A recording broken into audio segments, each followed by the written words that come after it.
Mungkin semua tahu tentang Arminianisme dan Calvinisme. Calvinisme yang mempercayai tulip atau 5 poin Calvinisme yang beberapa waktu yang lalu saya bahas secara singkat, dan Arminianisme yang menolak 5 poin itu. Tapi kalau bicara soal asal-usul Arminianisme dan Calvinisme, mungkin orang cuma tahu Calvinisme dari John Calvin dan Arminianisme dari Jacobus Arminius. Padahal sebetulnya lebih jauh dari itu sebetulnya. Dan ini yang akan saya bahas, dan menurut saya pembahasan ini penting. Kalau saudara tahu asal-usulnya, saudara bisa menilai Arminianisme ini kok bisa muncul, bagaimana caranya kok bisa muncul. Nah, dari cara munculnya kalau kita tahu itu, ini sedikitnya sudah harus dicurigai kebenarannya. Hanya dari belajar sejarahnya. Maka karena itu sekarang ini saya ingin menunjukkan asal-usulnya yang lengkap. Bagaimana bisa muncul Calvinisme dan Arminianisme. Saudara, pertama-tama pada saat abad keempat itu, terjadi suatu konfrontasi antara Agustinus, Bapak Gereja pada abad keempat, dan ini yang dianut oleh Calvin, sekalipun bukan seluruhnya, tetapi Calvinisme sendiri sebetulnya jelas adalah Augustinianisme versi modern. Nah, pada abad keempat itu, Agustinus, Bapak Gereja ini bertentangan dengan seorang sesat yang bernama Pelagius. Nah, Pelagius itu adalah seorang biarawan Inggris yang datang ke Roma sekitar tahun 400 Masehi. Dan dia tinggal di Roma selama beberapa tahun. Dia sangat terkejut melihat moral yang begitu rendah di sana. Padahal ini pusat Romawi ya. Moralnya sangat rendah, dan dia mulai berusaha untuk mendesak Roma untuk memperbaiki diri mereka. Karena dia mau memperbaiki moral, maka dia menekankan tanggung jawab dan kemampuan manusia. Karena yang didesak sama dia manusianya kan. Jadi tekanan kamu bertanggung jawab dan kamu bisa. Nah, ini sering sampai zaman sekarang pun. Kamu bisa. Ya. Padahal kita sebetulnya tidak bisa apa-apa. Tapi dia tekankan itu. Kamu bertanggung jawab dan kamu mampu. Nah, dia menolak doktrin tentang dosa asal dan akibatnya pada manusia. Ini saya kira konsekuensinya ya. Kalau dia mau menekankan hal ini, manusia bertanggung jawab dan manusia mampu, dia harus menekankan ini.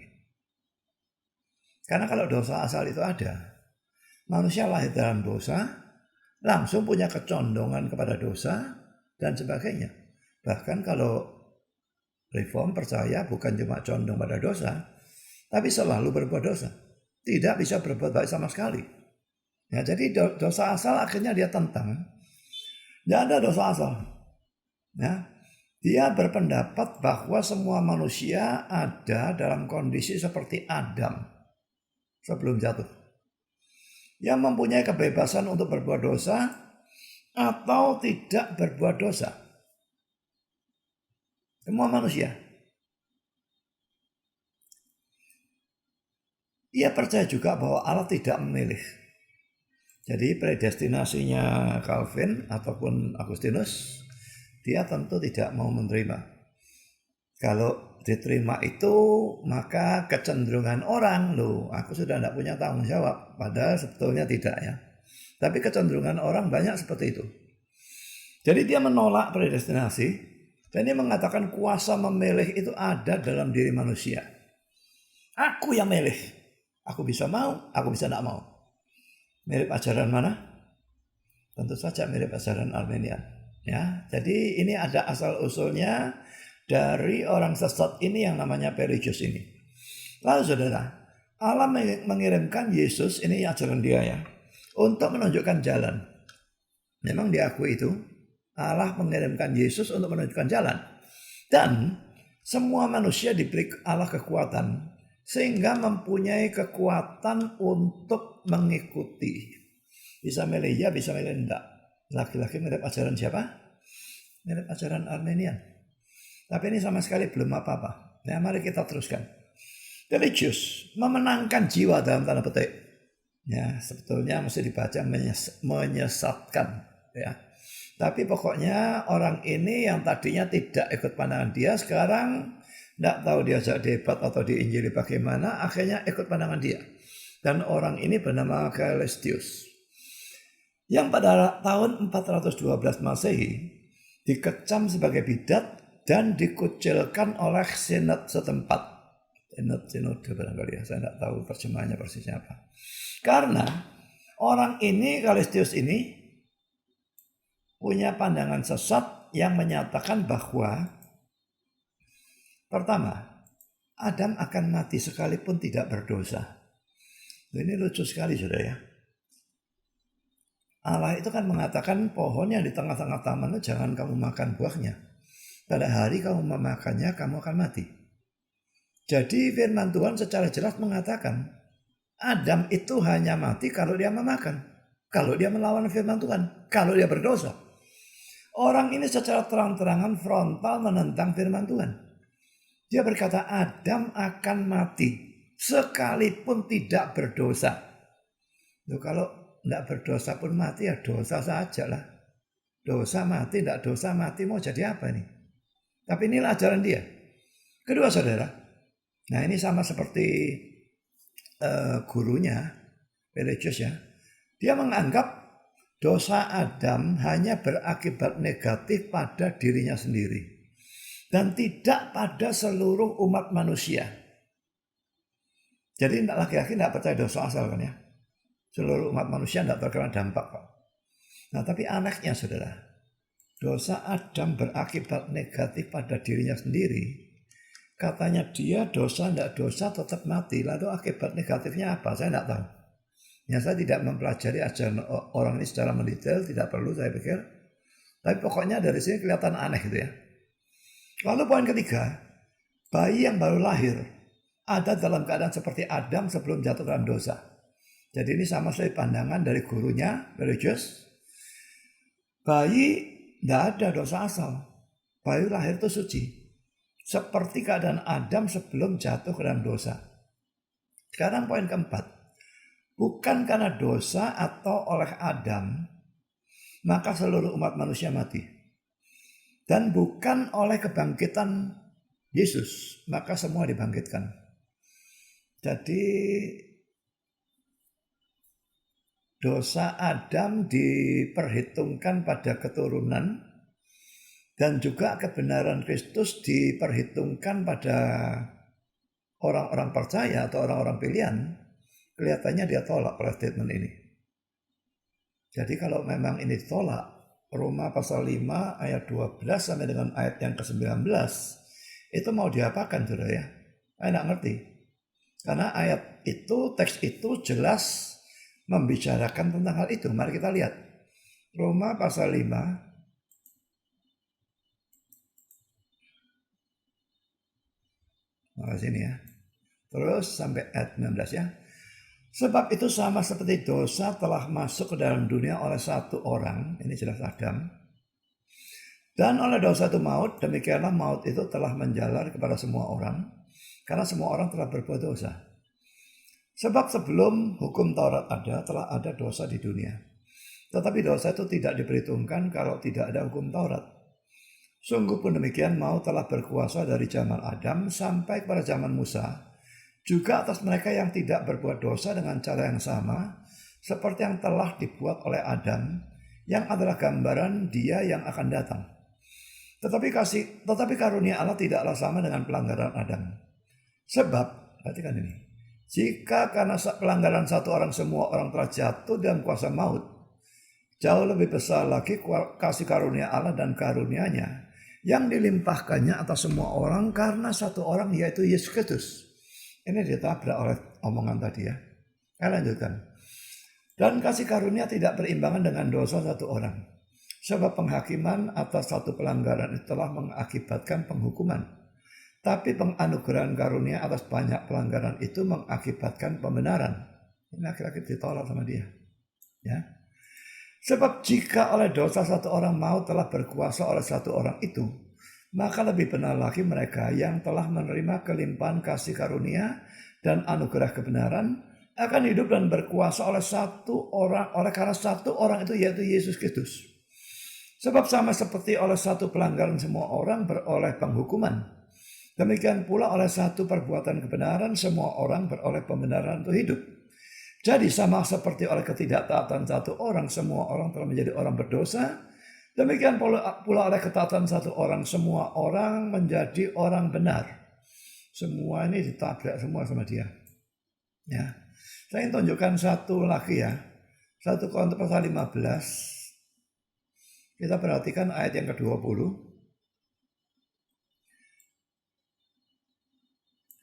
Tetapi yang benar ialah bahwa Kristus telah dibangkitkan dari antara orang mati sebagai yang sulung dari orang-orang yang telah meninggal. Sebab sama seperti maut datang karena satu orang manusia, ini Adam. Demikian pula kebangkitan orang mati datang karena satu orang manusia, ini jelas Yesus. Ini ditabrak sama dia. Karena sama seperti semua orang mati dalam Adam, kata-kata persekutuan dengan ini tidak ada betulnya ya. Dalam Adam, demikian pula semua orang akan dihidupkan kembali dalam Kristus. Kata-kata persekutuan dengan ini 2 kali tidak ada mestinya. Ya. Tetapi tiap-tiap orang menurut urutannya, Kristus sebagai buah sulung sesudah itu mereka yang menjadi miliknya pada waktu kedatangannya. Jadi dia mengatakan bukan karena dosa atau oleh Adam maka seluruh manusia mati. Dan bukan oleh kebangkitan Yesus maka semua dibangkitkan. Jadi saudara, ini nabrak dua teks itu secara frontal. Memang tidak usah heran kalau di sini pun dia berani nabrak firman Tuhan frontal. Mengapa di sini tidak berani? Tapi itulah nabi palsu atau penyesat. Jangan heran kalau penyesat itu berani nabrak ayat secara terang-terangan. Jangan heran. Mereka tidak peduli Alkitab sebetulnya. Mereka gunakan Alkitab kalau itu mendukung mereka. Mereka abaikan dan tabrak dan injak-injak Alkitab kalau itu tidak cocok dengan ajaran mereka.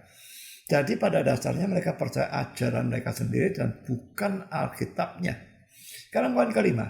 Taurat maupun Injil membawa manusia pada kerajaan Allah. Seseorang bisa masuk surga dengan mentaati hukum Taurat. Ini juga memang ajaran religius ya. Jadi bukan cuma percaya selamat karena iman dan perbuatan. Tapi ini betul-betul percaya pada selamat karena perbuatan tok. Tanpa Yesus pun bisa selamat dengan mentaati hukum Taurat. Jadi ini ketaatan yang luar biasa, kesesatan yang luar biasa gilanya. Saya tidak tahu apakah masih ada pelagianisme ini di dalam gereja-gereja zaman sekarang. Ya, tidak butuh Yesus, hanya dengan taat bisa masuk surga. Sekarang salah poin yang ke-6, bahkan sebelum Kristus ada orang yang hidup suci atau tanpa dosa. Bayangkan laki-laki ini frontal nabrak Alkitab saudara ya. Alkitab tidak percaya ada orang tanpa dosa kecuali Kristus. Kristus satu-satunya perkecualian. Katolik memberikan perkecualian yang kedua yaitu Maria. Saya tidak gubris ajaran itu karena jelas-jelas tidak alkitabiah. Tapi ajaran ini lebih gila lagi. Sebelum Kristus ada orang yang hidup suci tanpa dosa. Mungkin dia anggap seperti Henokh atau seperti Nuh atau seperti Ayub mungkin, saya tidak tahu. Tapi pokoknya ini statement yang dia berikan. Dan saudara, semua ini saya ambil dari buku dosen sejarah saya. Ini namanya Dr. Albert Freund Jr. Dan bukunya berjudul History of Early Christianity, halaman 57. Saudara, itu pandangan dari Callistus itu yang merupakan murid dari Pelagius. Dan jelas banyak pandangan yang sama. Nah, ini 6 ini jelas bertentangan dengan pandangan Agustinus. yang berpendapat bahwa pertama, perhatikan pandangan Agustinus nanti mirip yang mana, jelas mirip Calvin ya. Pertama, pada waktu Adam yang suci itu jatuh ke dalam dosa, semua manusia yang diturunkannya dengan cara biasa. Kalau Kristus itu kan bukan cara biasa ya. Karena Maria mengandung dari Roh Kudus bukan dari hubungan seks dengan Yusuf. Nah, tapi semua manusia yang diturunkan oleh Adam dengan cara biasa jatuh ke dalam dosa dengan dia. Jadi ini percaya dosa asal. Dan itu semua, ini saya kira bukan ajaran cuma Agustinus, dari Agustinus dan Calvin atau Calvinisme atau Reform. Tapi semua Kristen yang Injil dan Alkitabiah harus percaya ini. Yang tidak percaya dosa asal, saya anggap itu bukan Kristen. Saya anggap itu sesat, itu bidat. Sekarang poin kedua. Karena kejatuhan Adam dan adanya dosa asal itu, sekarang manusia mati secara rohani, terpisah dari Allah, dan layak untuk dihukum. Yang ketiga, tetapi Allah menetapkan sebagian untuk diselamatkan dan sisanya untuk dibinasakan. Jadi saudara, Agustinus ini sama seperti Calvin, karena memang Calvin dapat dari dia dalam hal ini, percaya double predestination, predestinasi ganda, election dan reprobation, penetapan selamat dan penetapan binasa. Jadi yang percaya tanggung-tanggung itu cuma single predestination, itu tidak cocok baik dengan Agustinus maupun Calvin. Dan itu pandangan yang menurut saya sama sekali tidak masuk akal, tidak logis. Karena setelah mati itu hanya ada surga dan neraka. Jadi kalau cuma sebagian ditentukan untuk selamat, tidak bisa tidak sebagian yang tersisa itu ditentukan untuk binasa. Ini logika. Yang percaya single predestination itu tidak punya logika. Tidak punya otak kalau mau kasar. Karena yang keempat saudara, pandangan dari Agustinus ini, jumlah orang pilihan ini sudah ditetapkan dan tidak bisa berubah. Dan pasti terjadi saudara, tidak bisa tidak. Karena poin kelima nyusul ya. Tapi pokoknya jumlah orang pilihan itu ditetapkan. Dan Allah itu bukan Allah yang ubah-ubah penetapan, ubah-ubah rencana, sebentar rencana A, sebentar plan B dan sebagainya, tidak. Kali dia tetapkan, dia tetap pegang itu dan tetap laksanakan. Sekarang poin 5, orang pilihan diselamatkan oleh kasih karunia yang tidak bisa ditolak.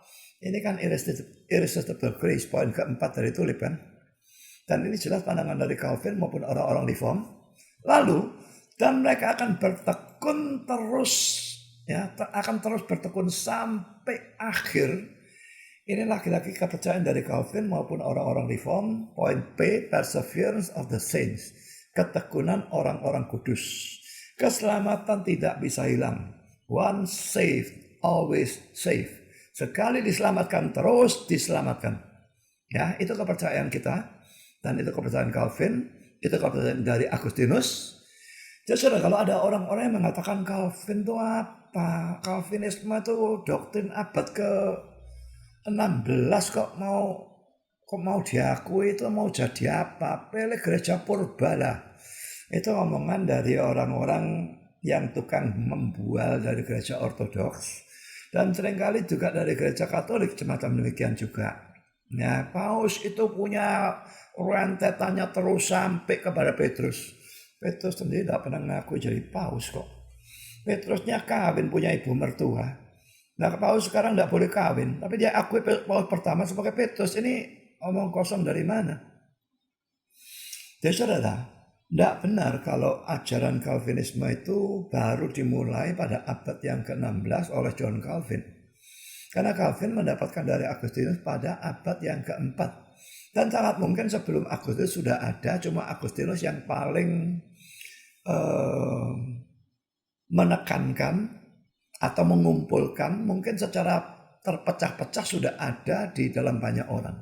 Ya, tapi dikumpulkan Agustinus dan lebih lagi nanti oleh Calvin.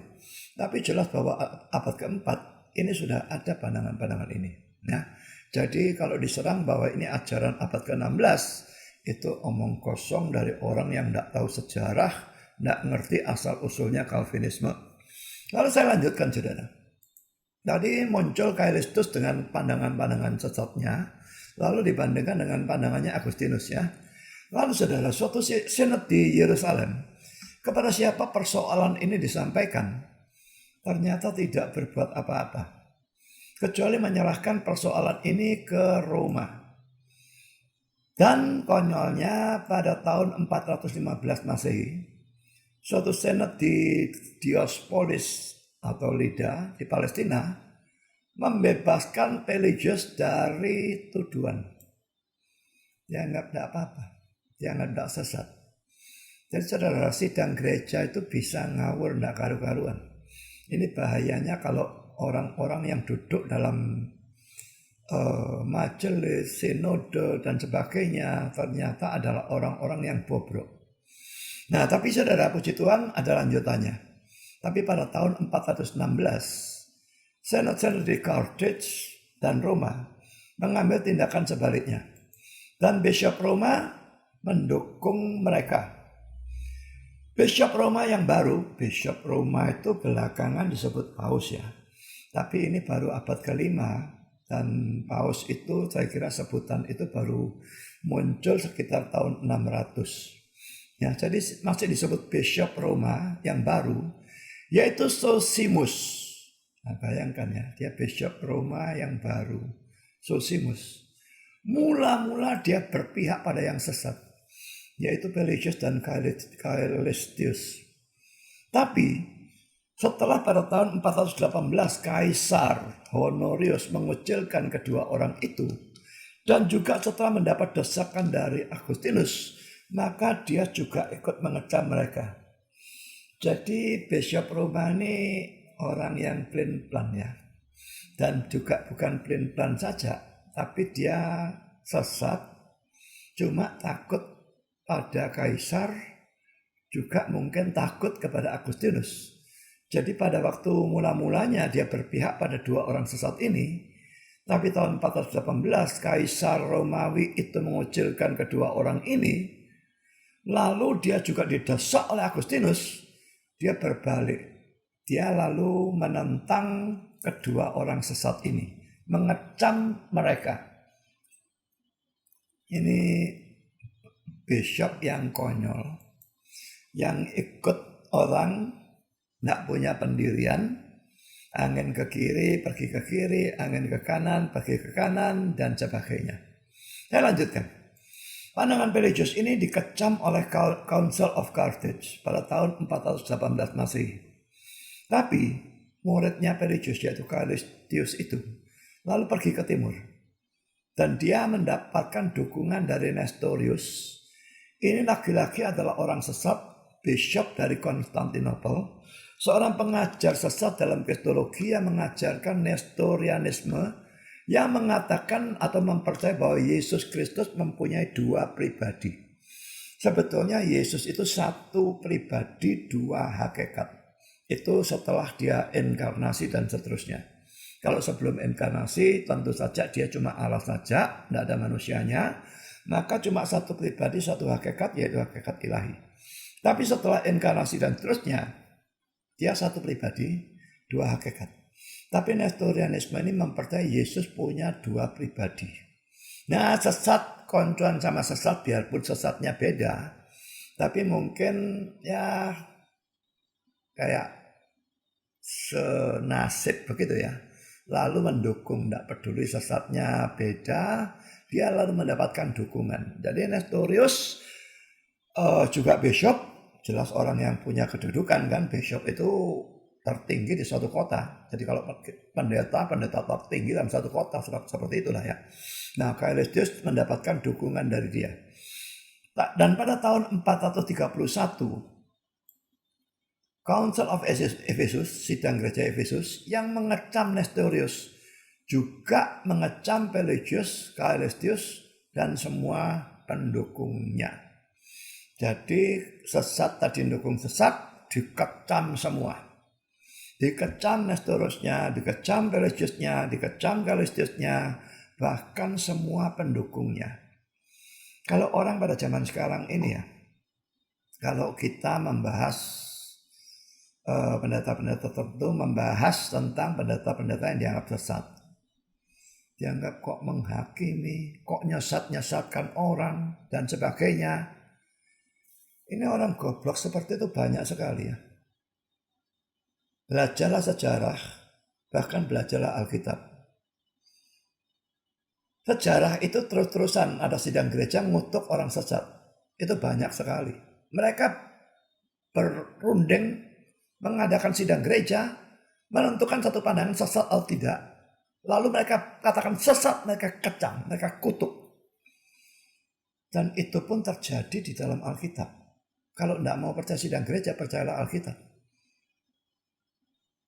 Misalnya di dalam Kisah Rasul pasal 15, pada waktu Paulus dan Barnabas bertentangan dengan orang-orang Yahudi Kristen, selamat karena iman saja seperti ajaran Paulus dan Barnabas, mereka tidak mau terima, harus sunat, harus taat hukum Taurat, dan sebagainya. Akhirnya ada sidang Yerusalem. Dan sidang Yerusalem membenarkan Paulus dan Barnabas. Paulus sendiri misalnya di dalam Galatia 1 ayat 6-9 mengutuk orang-orang yang memberitakan Injil yang berbeda. Selamat karena iman dan perbuatan, itu yang dimaksudkan. Jadi saudara, yang bilang tidak boleh mengutuk, tidak boleh mengata-ngatai sesat dan sebagainya itu siapa? Secara alkitabiah itu bukan boleh, itu harus, itu kewajiban. Karena dengan hamba-hamba Tuhan yang benar menunjukkan kesesatan dari hamba-hamba Tuhan yang sebetulnya adalah nabi palsu, maka dengan demikian jemaat itu diperingatkan. Ini nabi palsu loh. Ini orang sesat. Kamu ikut dia, kamu masuk neraka. Jadi tujuannya sebetulnya untuk menjaga orang banyak dari kesesatan. Nah, tapi justru orang-orang Kristen zaman sekarang mengecam hamba-hamba Tuhan yang membahas nabi-nabi palsu, lalu mengecam, menganggap sesat. Ini kok nyesat-nyesatkan orang, memangnya dia Tuhan lah, apa-apa. Goblok dipelihara. Gobloknya orang satu kampung diambil semua. Bertobatlah. Ingat, ini sidang gereja juga mengecam. Dan banyak yang seperti itu. Di Alkitab juga banyak seperti itu. Belajarlah sebelum ngomong dan keluarkan kata-kata bodohmu. Saya lanjutkan. Sekalipun pandangan religius ini telah dikecam oleh otoritas gereja pada saat itu, tapi ini tidak berarti bahwa semua orang Kristen atau Katolik lalu mau menerima pandangan Agustinus. Tidak berarti lalu semua nurut, saudara ya. Jadi sidang gereja memang memutuskan religius dan sebagainya ini sesat, dikecam, dikutuk. Tapi ya sama seperti sekarang lah. Ada orang-orang yang bandel. Hamba Tuhan sudah menunjukkan, membuktikan bahwa si A ngajar begini, Alkitab ngajar begini, berarti si A sesat. Sudah dibuktikan, tetap tidak mau nurut. Mereka tidak peduli otoritas dari sidang gereja. Mereka tidak peduli juga otoritas dari Alkitab yang digunakan oleh sidang gereja. Karena sidang gereja pada waktu mengadakan sidang pasti memberikan ayat-ayat Alkitab, mengapa ajaran itu sesat, dikecam dan sebagainya. Maka tidak peduli kedua-duanya. Jadi saudara, orang yang seperti itu, orang yang tegar tengkuk, yang memang ya berlaku sebetulnya untuk orang-orang itu nasihat dari Paulus. Seorang bidat yang sudah 1-2 kali engkau nasihati, hendaklah engkau jauhi. Kalau saya lihat orang seperti itu di Facebook, saya blokir. Itu cara saya menjauhi. Orang kecam saya karena saya tukang blokir, saya tidak peduli. Karena saya blokir memang dengan satu pemikiran. Saya tidak mau buang-buang tenaga pikiran saya untuk orang-orang seperti itu. Jadi pada waktu orang itu sudah bertempur dengan satu orang, kelihatan ayat-ayat dan sebagainya, dia lihat semuanya dengan jelas, tetap ngotot. Tidak peduli dia bukan daripada dengan saya blokir orangnya. Supaya lain kali saya jangan bertemu dengan dia, lalu kan saya tidak bisa ingat ya. Saya bertemu dengan dia lalu berusaha, ternyata ini orang yang yang tidak peduli Alkitab, lah buat apa? Makanya saya blokir saja. Jadi saudara, sama seperti orang-orang tukang ngeyel seperti itu, zaman dulu juga ada. Tidak semua orang lalu menerima pandangan Agustinus. Nah ini contohnya. Di Perancis Selatan ada grup. Nah sekarang perhatikan istilahnya ya. Semi-Pelagians. Kalau mau dibaca benar, semi-Pelagians. Ya. Semi-Pelagianisme. Ya. Jadi kalau ajarannya Pelagius tadi itu Pelagianisme. Ya. Tapi ini semi. Jadi setengah-setengah. Nah, dia bukan persis seperti Pelagians, tapi agak lebih benar sedikit. Makanya semi. Nah, pandangannya ditolak oleh suatu kaunsel barat, yaitu Synod of Alps pada tahun 473 Masehi. Lalu, melalui beberapa abad secara perlahan-lahan berkembang suatu pandangan kompromi. Nah, perhatikan ini ya.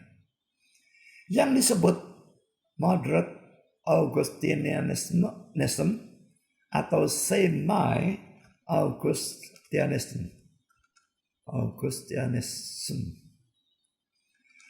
Kalau tadi ada semi-Pelagianism, tidak persis Pelagianisme, tapi agak lebih benar. Kalau ini moderat Augustinianisme atau semi-Augustinianisme, tidak persis Augustinianisme, tapi lebih buruk sedikit. Jadi Pelagianismenya itu yang mentok bejatnya, mentok buruknya, sesatnya. Agustinianisme itu yang mentok benernya. Lalu muncul di tengah-tengah itu pandangan-pandangan kompromi. Semi-Pelagianisme itu lebih benar dari Pelagianisme. Lalu moderat Augustinianisme atau semi-Augustinianisme itu lebih buruk dari Augustinianisme. Jadi dua pandangan ini muncul di tengah-tengah, pandangan yang benar dan pandangan yang sesat. Dan lucunya ini didukung pandangan ini oleh Synod of Orange pada tahun 529 Masehi.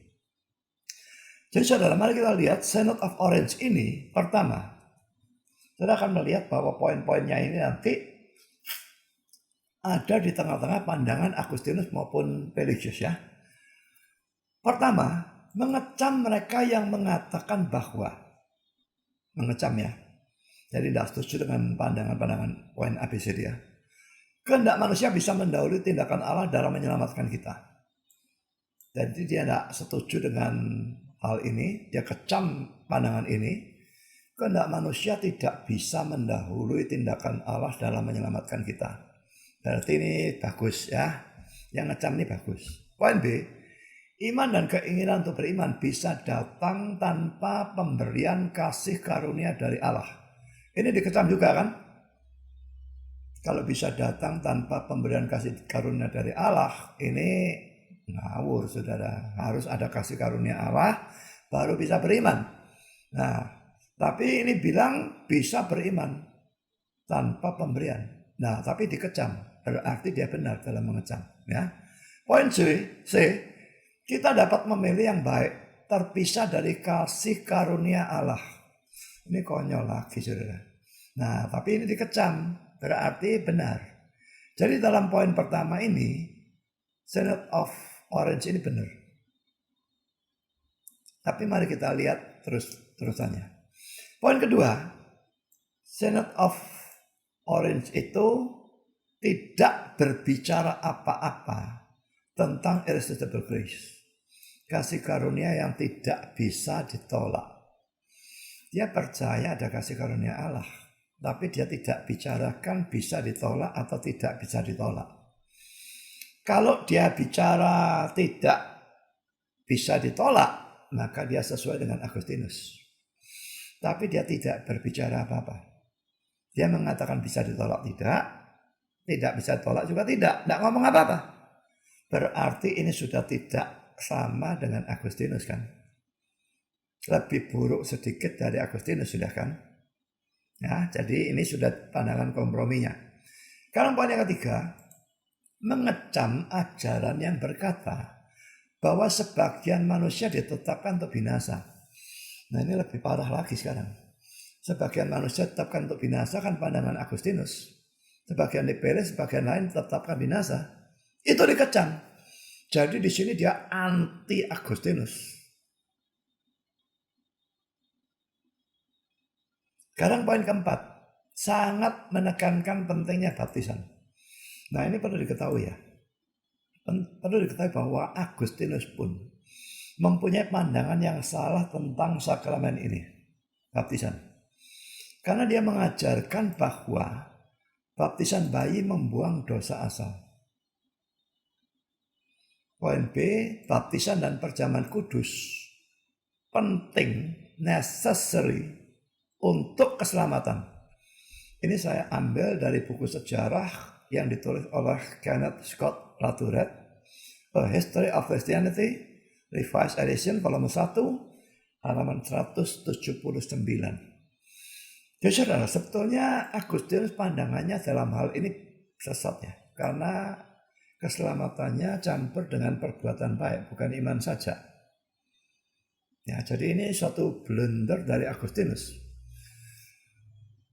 Tapi saudara, Synod of Orange ini menekankan baptisan lebih lagi daripada yang Agustinus tekankan. Synod of Orange itu berkata demikian. Saya langsung bacakan terjemahannya ya. Kami juga percaya ini sesuai dengan iman Katolik. Katolik itu universal atau am. Bahwa kasih karunia telah diterima dalam baptisan. Perhatikan ya. Jadi dibaptis itu berarti menerima kasih karunia. Semua yang telah dibaptis bisa dan seharusnya oleh pertolongan dan bantuan Kristus melakukan hal-hal yang termasuk dalam keselamatan jiwa jika mereka bekerja dengan setia. Ini gawat saudara. Ya. Ajaran konyol ini ya. Semua yang telah dibaptis bisa dan seharusnya oleh pertolongan, memang masih tetap butuh pertolongan dan bantuan Kristus, melakukan hal-hal yang termasuk dalam keselamatan jiwa jika mereka bekerja dengan setia. Jadi tetap kerjasama antara Kristus dan orang itu. Jadi saudara, mereka beranggapan bahwa bukan hanya orang pilihan, tetapi semua orang bisa mendapatkan kasih karunia Allah melalui baptisan. Nah ini kacau balau saudara. Kalau Agustinus tadi kan orang pilihan tuh jumlahnya tetap tidak bisa berubah dan pasti itu saja yang selamat. Ini sudah tidak cocok jelas. Bukan orang pilihan, tapi kalau dibaptis ya bisa mendapatkan kasih karunia dan sebagainya lalu bisa diselamatkan. Dr. Freund mengomentar, Dr. Freund tadi dosen saya tadi ya yang buku sejarahnya saya pakai, mengomentari hal ini dengan berkata, ini membuka jalan pada doktrin keselamatan karena perbuatan baik atau ketaatan. Dan ke arah inilah Katolik pada abad pertengahan bergerak. Jadi saudara, Synod of Orange ini sebetulnya searah ya dengan Katolik. Katolik memang percaya iman itu harus ada, bukan perbuatan baik tok. Tapi iman tok tidak cukup. Perbuatan baik memang menjadi penyebab juga atau memang punya andil juga dalam keselamatan. Jadi keselamatan itu terjadi karena iman plus perbuatan baik, dua-dua punya andil. Kalau kita perbuatan baiknya itu cuma perwujudan atau hasil dari iman atau keselamatan, tetapi bukan yang menyebabkan keselamatan. Tapi kalau Katolik, iman dan perbuatan baik itu yang menyebabkan keselamatan. Dan asal usulnya ada di sini, ini yang diputuskan oleh Synod of Orange ini membuka jalan ke arah sana. Dan ke arah itulah Katolik pada abad pertengahan bergerak. Sekarang saudara, saya berikan skema ya. Skema dari Augustinianisme yang benar, Pelagianisme yang sesat Paul, dan lalu pandangan-pandangan kompromi di antaranya. Ada yang semi-Augustinianisme, ada yang semi-Pelagianisme. Ya. Jadi ini kita lihat pandangan-pandangan komprominya ada di tengah-tengahnya. Benar, yang benar saya berikan warna merah ya. Yang sesat pol saya beri biru. Yang pandangan kompromi tengah-tengah, merah biru dicampurkan jadi ungu ya. Saya berikan warna ungu. Nah, mari kita lihat skemanya ya. Ini pandangannya ada 4 ini ya. Augustinianisme, Pelagianisme, semi-Pelagianisme, semi-Augustinianisme. Jadi semi-Pelagianisme itu yang lebih dekat ke arah Pelagianisme. Semi-Augustinianisme lebih dekat ke arah Augustinianisme. Tapi tetap ada di tengah-tengah pandangan Augustinianisme dan Pelagianisme. Mari kita lihat. Pandangan Augustinianisme ringkasannya, manusia mati dalam dosa. Mati. Keselamatan diberikan secara total oleh kasih karunia Allah, yang hanya diberikan kepada orang pilihan. Jelas ini sama dengan pandangan Calvinisme ya. Jadi Augustinianisme itu dalam hal ini jelas sama persis Calvinisme. Cuma tadi ingat ya, kalau baptisan menyelamatkan, Calvin tidak punya pandangan itu. Tapi kalau urusan dalam hal-hal ini sama. Sekarang kita lihat ajaran sesatnya, Pelagianisme. Manusia dilahirkan dalam keadaan baik. Wah, baik saudara suci waktu lahir. Dan bisa melakukan apa yang perlu untuk keselamatan. Ini betul-betul selamat karena perbuatan baik itu bisa terjadi. Jadi ini yang sesatnya mentok ya. Sekarang semi-Pelagianisme di antara dua pandangan ini tapi lebih dekat ke arah Pelagianisme. Kasih karunia Allah dan kehendak manusia bekerja sama dalam keselamatan. Dan manusia harus berinisiatif atau mengambil langkah pertama. Seandainya ajarannya itu cuma ngomong ini saja ya, bagian yang awal ini saja, maka dia ada di tengah-tengahnya. Tapi ditambahin manusianya harus inisiatif atau ambil langkah pertama. Berarti kasarnya jasanya manusianya lebih besar. Maka dia lebih dekat ke arah Pelagianisme daripada ke arah Augustinianisme. Sekarang semi-Augustinianisme. Kasih karunia Allah diberikan kepada semua orang. Kalau ini kan diberikan kepada orang pilihan saja. Kalau ini enggak. Jadi dia tidak sama dengan Augustinianisme. Kasih karunia diberikan kepada semua orang. Dan itu bukan menyelamatkan, itu cuma memampukan orang yang memilih dan melakukan apa yang perlu untuk keselamatan. Jadi tetap ya, keselamatan itu kayak kerjasama Allah dan manusia. Tapi kasih karunia-Nya kan mesti diberikan lebih dulu. Jadi Allahnya yang inisiatif. Kalau ini manusianya harus inisiatif dari dulu. Karena itu ini semi-Augustinianisme lebih dekat ke arah Augustinianisme dibandingkan ke arah Pelagianisme. Ya, ingat ya. Jadi dua pandangan kompromi. Yang satu lebih dekat ke arah Pelagianisme. Yang satu ini lebih dekat ke arah Augustinianisme. Kan saudara, saya berikan skema lebih besar ya, lebih mendetail ya. Tetap saudara, ini ada Augustinianisme, lalu Pelagianisme, ini merah, biru, lalu pandangan kompromi saya berikan warna ungu. Jadi urutannya sama seperti tadi, Augustinianisme, Pelagianisme, semi-Pelagianisme, semi-Augustinianisme atau Synod of Orange tadi. Nah sekarang saudara, tentang tiga hal ya. Tentang manusia, tentang pemilihan, tentang kasih karunia. Saya bahas satu persatu ya. Tentang manusia ke bawah dulu, lalu tentang pemilihan ke bawah lagi, lalu tentang kasih karunia ke bawah lagi. Tentang manusia, Augustinianisme itu berpandangan bejat total juga dalam kurung ketidakmampuan sepenuhnya atau total dalam hal moral. Jadi itu yang dalam Calvinisme sekarang disebut total inability. Kalau kebejatan total, total depravity. Jadi kita lihat di sini jelas bahwa Agustinus punya pandangan sama dengan Calvin dalam persoalan ini. Kalau Agustinus dan Calvin itu total inability, maka perhatikan Pelagianisme yang sesat ini, dia justru kemampuan moral sepenuhnya. Bukannya total inability, tapi kebalikannya. Total ability. Kemampuan total.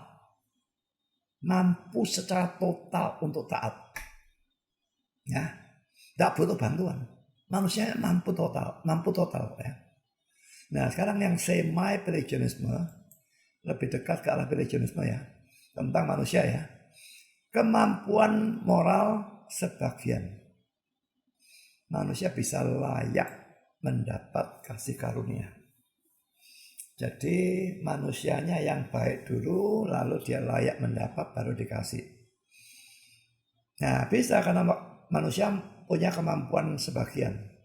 Partial, kalau bahasa Inggrisnya ya. Partial ability. Kemampuan sebagian. Nah, lalu dia mesti berbuat baik tertentu baru mendapatkan kasih karunia. Jadi langkah pertamanya dari orang. Makanya dia lebih dekat ke Pelagianisme. Sekarang semi-Augustinianisme, kita lihat tentang manusia ya Mas Yan ya. Ketidakmampuan moral. Tapi manusia bisa menerima atau menolak kasih karunia ilahi. Jadi memang tidak mampu, tapi masih bisa nerima atau nolak. Jadi kasih karunia diberi, dia bisa nerima, bisa nolak. Tapi kan Allahnya mesti memberikan kasih karunia lebih dulu, baru manusianya nerima atau nolak.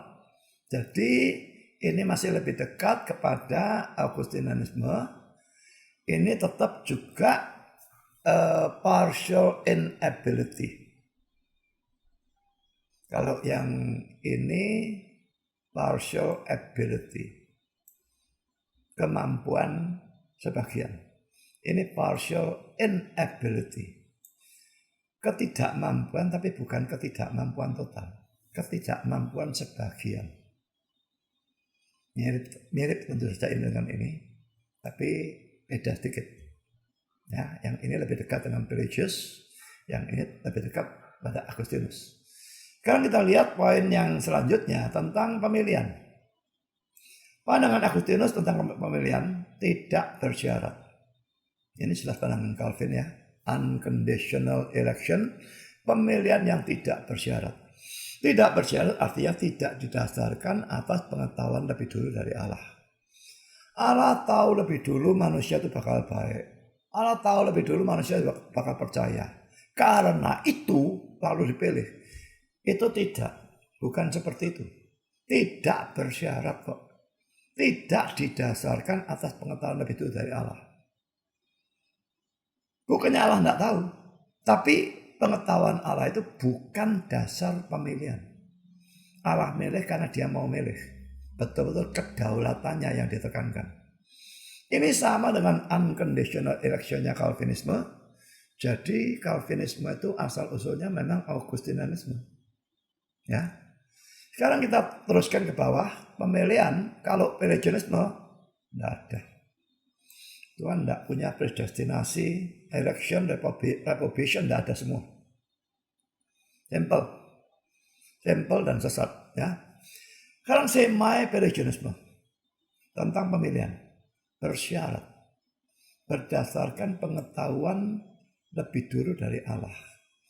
Ya itu, Allah tahu orangnya bakal percaya atau bakal baik, lalu dipilih. Jadi dia percaya ada pemilihan.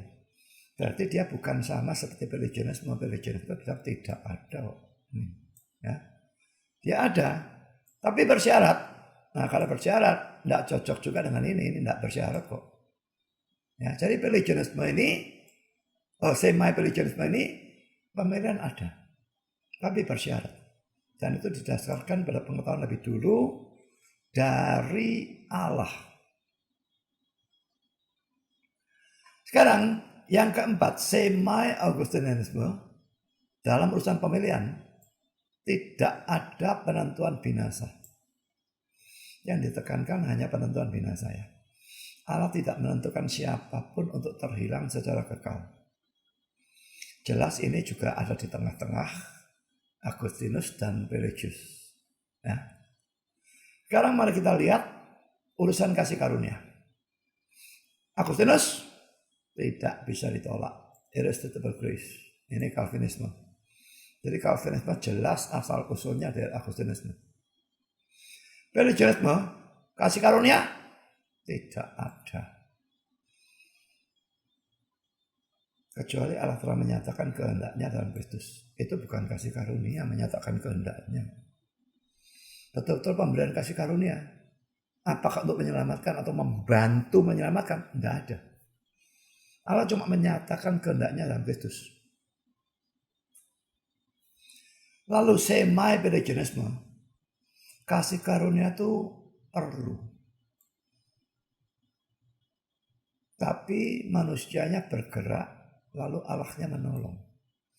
Manusia bergerak, kalau Allahnya diam saja tidak bisa. Makanya perlu kasih karunia. Tapi tetap manusianya inisiatif. Nah, karena manusia yang tekankan, dia lebih dekat Pelagianisme. Pandangan di antara, pandangan kompromi, tapi lebih dekat ke arah Pelagianisme.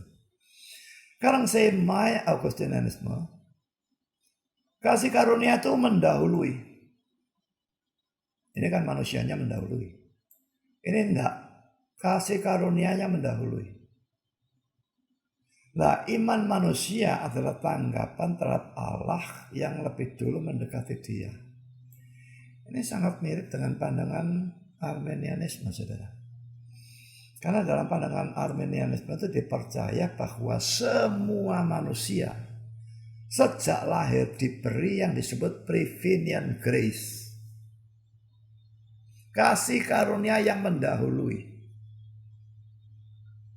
Dan itu memungkinkan manusianya bisa memilih percaya atau tidak percaya. Sudah punya bayangan kira-kira? Arminianisme muncul dari mana? Calvinisme muncul dari mana? Tapi mari kita lihat lebih jelas lagi. Saya berikan catatannya. Pandangan-pandangan kompromi di antara Augustinianisme dan Pelagianisme inilah yang nantinya menjadi pandangan Arminianisme. Lebih pandangan ini sebetulnya ya. Tetapi ini juga ada, cuma ini lebih ke arah nanti Katolik yang jadi seperti ini. Ya. Karena ditekankan manusianya. Karena saudara, mari kita lihat kata-kata Loren Bentner. Saya berikan Indonesianya saja. Arminianisme dalam bentuknya yang radikal dan berkembang penuh pada dasarnya adalah bangkit kembalinya Pelagianisme. Suatu tipe keselamatan oleh diri sendiri. Bau keselamatan diri sendiri ya. Arminianisme dalam keadaan paling baik adalah usaha memperdamaikan yang agak samar-samar dan tidak pasti. Melayang di tengah-tengah antara sistem yang ditandai dengan jelas dari Pelagius dan Agustinus, mengurangi kekuatan dan ketajaman dari masing-masing pihak, dan kadang-kadang condong kepada yang satu, kadang-kadang kepada yang lain. Dr. E. Hodge menunjuk kepadanya sebagai suatu sistem kompromi yang bermacam-macam dan bersifat elastis. Jadi kadang-kadang ngambil Agustinus, kadang-kadang ngambil Pelagius, bukan ngambil, condong. Ya, condong itu bukan ngambil. Dalam melihat tadi pandangannya cuma mengarah ke sana atau lebih dekat ke sana, tapi tidak betul-betul pandangannya Agustinus, tidak betul-betul pandangannya Pelagius. Jadi ini pandangan kompromi elastis. Orang fleksibel itu bagus dalam hal-hal tertentu. Elastis ya, elastis kan fleksibel tuh ya, bisa dimolor-molorkan, bisa ditekak-tekuk. Dalam hal tertentu bagus, dalam teologi itu gila. Kita harus tegar tengkuk kalau sudah urusan teologi dalam arti ini yang benar, tidak boleh ditawar sedikit pun. Itu yang saya maksud dengan tegar tengkuk. Bukan tegar tengkuk dalam mengukui atau ngeyel suatu ajaran sesat. Itu tegar tengkuk yang gila. Tapi tegar tengkuk dalam arti tidak kompromi, itu yang saya maksudkan. Yang benar ini, tidak boleh tawar. Nah, perlu diketahui saudara bahwa dalam sejarah, pada waktu terjadi pertentangan antara pandangan yang benar dan sesat, memang sering lalu muncul pandangan kompromi yang tidak mau melepaskan kesesatan secara tuntas. Ini sering. Saya berikan contoh. Dalam persoalan keselamatan karena iman saja. Saya yakin itu pandangan Alkitab ya. Dan itu ajaran Paulus dan Barnabas, selamat hanya karena iman. Nah, tapi orang Yahudi atau Yudaisme mengajar keselamatan karena perbuatan baik, ketaatan atau usaha manusia. Ini kan seperti Pelagianisme ya. Nah, tapi Yesus dan Rasul-Rasul mengajarkan keselamatan hanya karena iman. Ayatnya saya kira tidak usah saya bacakan.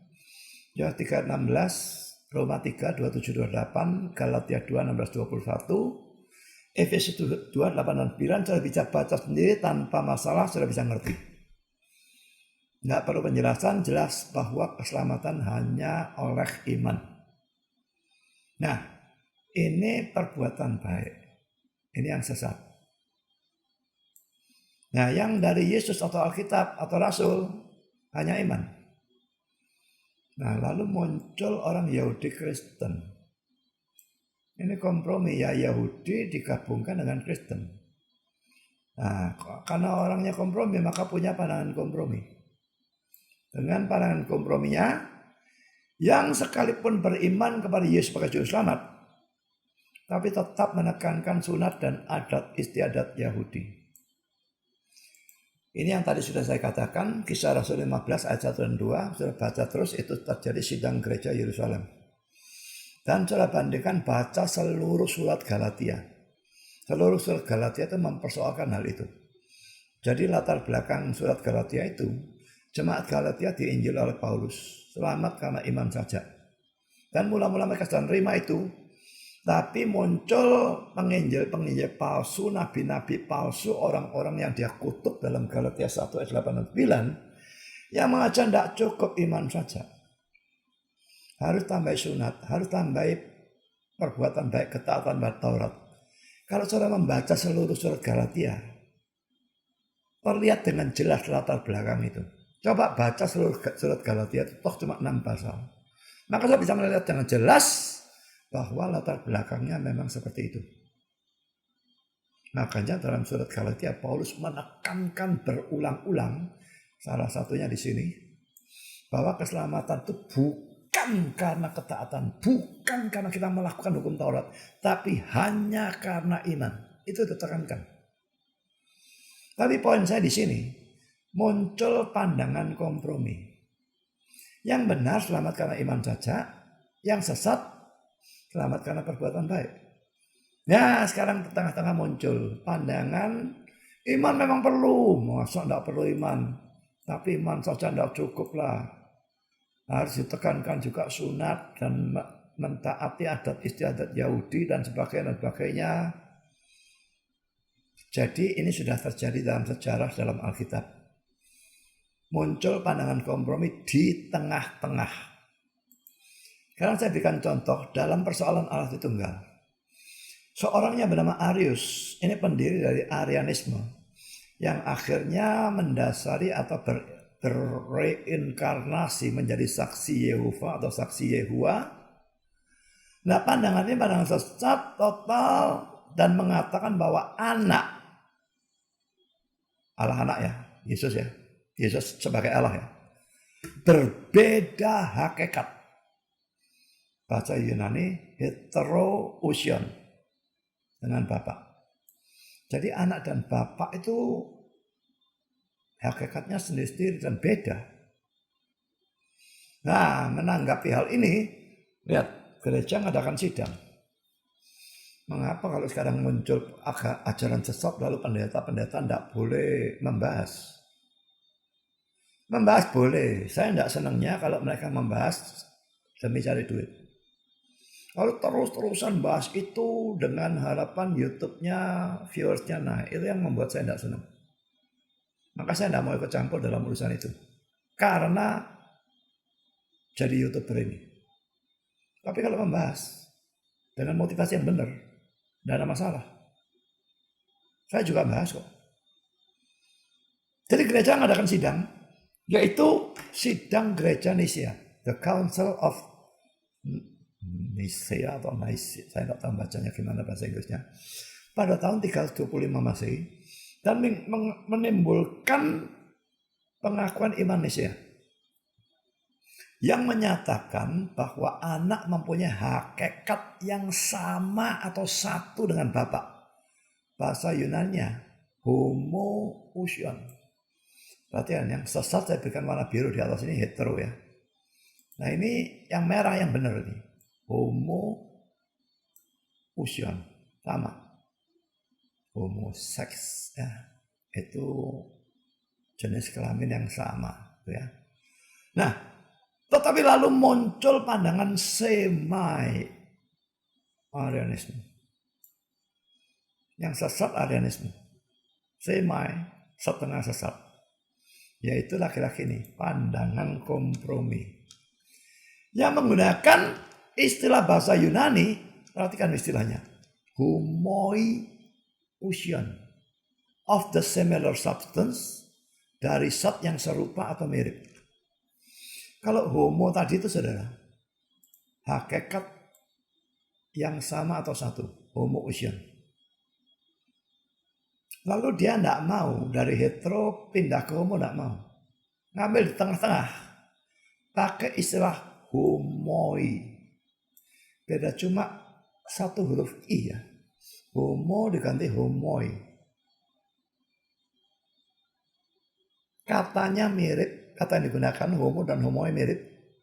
Dan kata homoi itu artinya juga mirip. Artinya adalah mirip. Ya. Jadi homoousion itu of the similar substance. Atau dari zat yang mirip atau zat yang serupa. Jadi selalu muncul pandangan tawaran saudara. Pandangan benarnya begini. Pandangan sesatnya begini. Pandangan tawarannya begini, di tengah-tengah. Itu bolak-balik. Saya berikan contoh ketiga. Dalam persoalan kristologi, seorang bernama Eutyches mengajarkan ajaran sesatnya yang mengatakan bahwa setelah inkarnasi, Kristus hanya setelah inkarnasi kalau kita punya dua ya hakikatnya. Tapi dia enggak. Kristus hanya punya satu hakikat, yaitu hakikat ilahi. Karena hakikat manusia diserap oleh hakikat ilahinya. Diserapnya bagaimana saya tidak ngerti, tapi pokoknya diserap hakikatnya manusia hilang. Cuma ada hakikat ilahi. Jadi cuma punya satu hakikat. Nah, ini menyebabkan terjadinya sidang gereja di kota Chalcedon pada tahun 451 Masehi. Yang menimbulkan pengakuan iman Chalcedon. Dan pengakuan iman ini mengatakan bahwa Kristus setelah inkarnasi tetap mempunyai dua hakikat, yaitu ilahi dan manusia, yang masing-masing mempertahankan sifat-sifatnya sendiri-sendiri. Jadi yang ini satu hakikat, yaitu ilahi. Yang ini dua hakikat, ilahi dan manusia.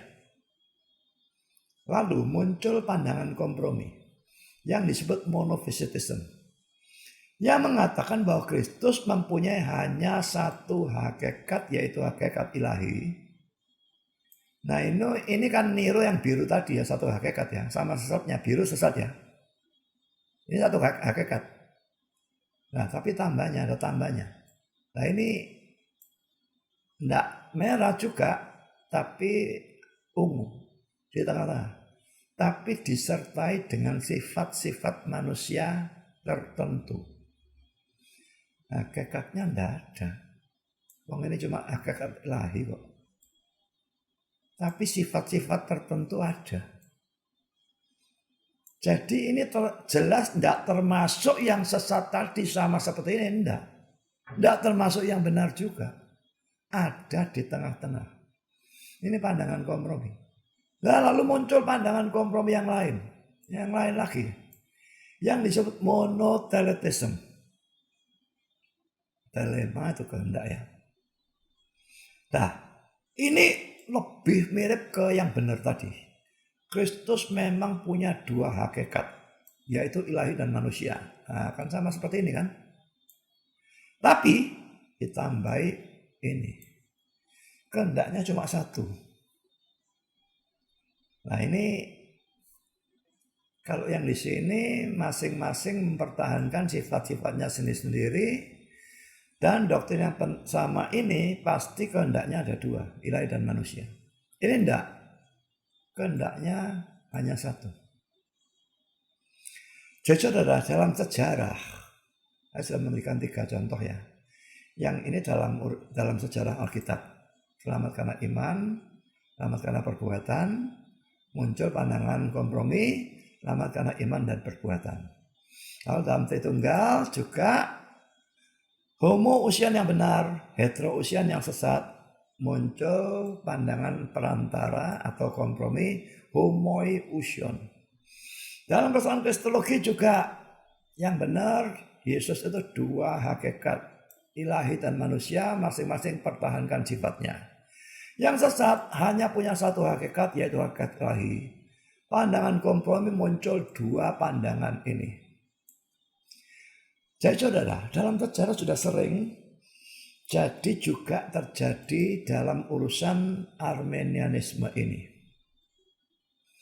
Ada dua pandangan dalam abad keempat. Yang benar adalah pandangan Agustinus.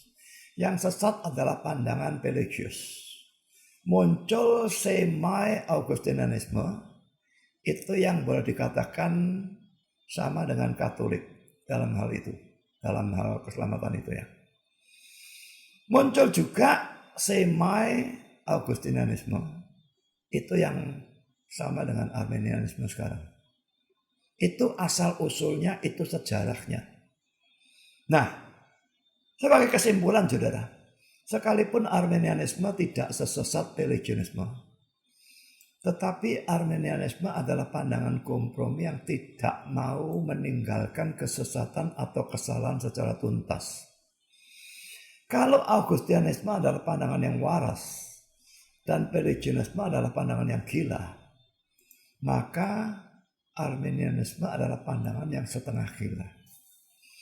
Ini yang saya inginkan saudara lihat dari sejarahnya, dari asal usulnya. Lah, Calvinismenya itu kan sama dengan Augustinianisme. Itu pandangan yang waras.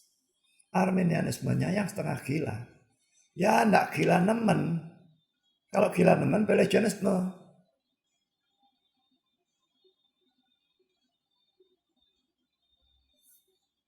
Makanya waktu saya debat lawan Stephen Liao dan Andrew Liao, mereka kan saya anggap konyol sekali karena mereka saya sebut sebagai Armenian, mereka tidak mau. Kami bukan Armenian. Lalu pada akhir Stephen Liao itu tanya, ada Armenian di sini? Tidak ada ya? Karena mereka menganggap mereka baptis independen. Ini orang yang tidak ngerti teologi ya. Armenianisme maupun Calvinisme bisa menyusup ke gereja manapun. Gereja Bethel yang Armenian ada. Tapi gereja Bethel yang Calvinis ada. Spurgeon itu baptis. Tapi dia mengaku terang-terangan saya itu Calvinis. Dia terima semua 5 poin penetapan dosa dan segala sesuatu dia terima semua. Kalau para Liao dari GBIA, Grafe atau GITS ini ya, tetap ngotot mereka itu bukan Armenian. Suruh pilih yang mana saudara? maka pasti tidak mau Agustinianisme kan, yang saya anggap waras. Karena Agustinianisme dan Calvinisme itu sama dalam hal ini. Itu yang waras, mereka tidak mau itu toh. Kalau Arminianisme yang setengah waras, setengah gila itu mereka juga tidak mau. Mereka harus ambil pandangan Pelagianisme yang setengah, yang gila, atau semi-Pelagianisme yang saya anggap seperti Katolik, di mana perbuatan baik punya andil dalam keselamatan. Jadi pendeta-pendeta bodoh ini dikatakan Armenia tidak mau, Calvinisme pasti bukan. Mereka harus pilih antara Pelagianisme yang menekankan keselamatan karena perbuatan baik, atau semi-Pelagianisme yang menekankan selamat karena iman dan perbuatan baik. Manusianya harus inisiatif. Itu mirip seperti Katolik. Mereka padahal mengutuk Katolik. Lalu masuk pandangan yang mana? Tidak ada yang cocok. Sekarang saya teruskan ya. Mungkin saudara bertanya, apa tujuan setan memberi pandangan kompromi yang setengah gila itu? Ada dua alasan dari setan kalau saya analisa sendiri ya. Ini analisa saya. Pertama, setan bertujuan supaya sekarang kita yang tidak tahu sejarahnya itu ya, bagi orang-orang yang tidak tahu sejarahnya, supaya pandangan yang gila, Pelagianisme, kelihatan pakai ekstrem kiri. Pandangan yang waras, Augustinianisme, kelihatan pakai ekstrem kanan. Dan pandangan yang setengah gila, Arminianisme, kelihatan pakai pandangan yang benar. Diberi pandangan di antara dua itu, supaya yang satu kelihatan ekstrem kanan, satu kelihatan ekstrem kiri. Nah, yang baru ini yang benar. Nah, kalau saudara tahu-tahu tergoda untuk berpikir seperti yang setan mau ini, maka pikirkan hal ini ya. Itu berarti pada abad keempat kelima itu terjadi pertentangan antara dua pandangan ekstrem. Ya, 4 sampai 5 ya. Terjadi pada abad 45 itu pertentangan dua pandangan ekstrem. Kalau memang pikiran ini benar loh ya. Maka itu berarti pada abad ke-45 terjadi pertentangan dua pandangan ekstrem. Ekstrem kanannya adalah Augustinianisme dan ekstrem kirinya Pelagianisme. Sebagai hasil dari pertentangan dua pandangan ekstrem itu, justru lalu muncul pandangan yang benar atau waras, yaitu Arminianisme. Saudara pikir baik-baik ya, masuk akalkah itu? Masuk akalkah bahwa ada dua ajaran sesat yang sama-sama berasal dari setan, bertempur, dan sebagai akibatnya muncul ajaran yang benar atau datang dari Tuhan? Masuk akal enggak? Tak tahu kalau akal saudara, kalau akal saya enggak masuk sama sekali.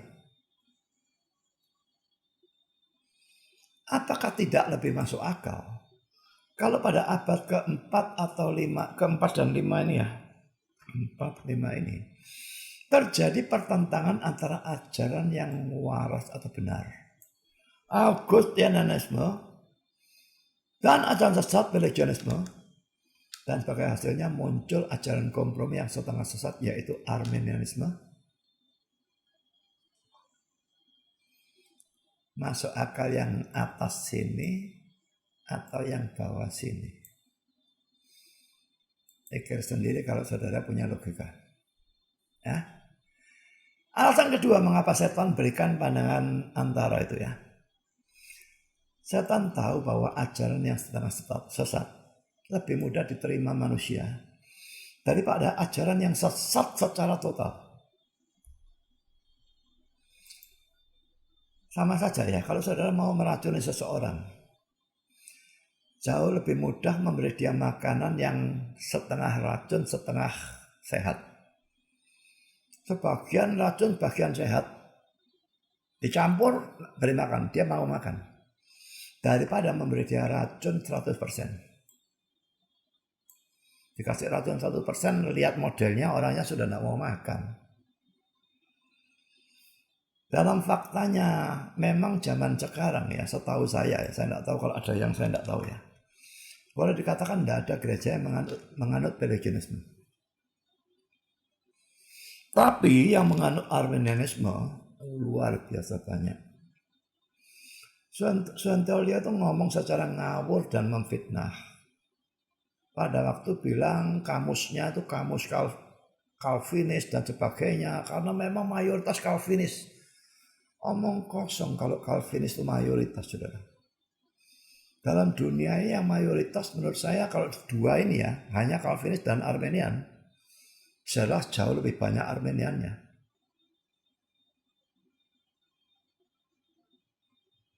Tapi yang pasti,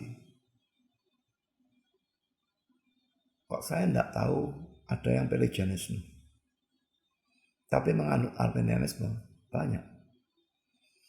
Jadi setan daripada ngasih ajaran yang sesat full, lebih baik ngasih ajaran yang setengah sesat atau bau sesat. Setidaknya manusia tidak masuk dalam ajaran yang betul-betul murni benar. Calvinisme maupun Augustinianisme. Saya harap dengan saudara tahu asal-usul sejarah dari Calvinisme dan Arminianisme. Ini juga memberikan suatu dukungan bagi saudara untuk memilih yang benar dari dua pandangan yang mana. Karena itu kelihatan dari sejarah dan asal-usulnya ini. Calvinisme jelas dari Augustinianisme. Arminianisme, pandangan kompromi. Bau sesat. Saya tidak mengatakan Arminianisme sesat. Bau sesat. Kiranya Tuhan memberkati saudara.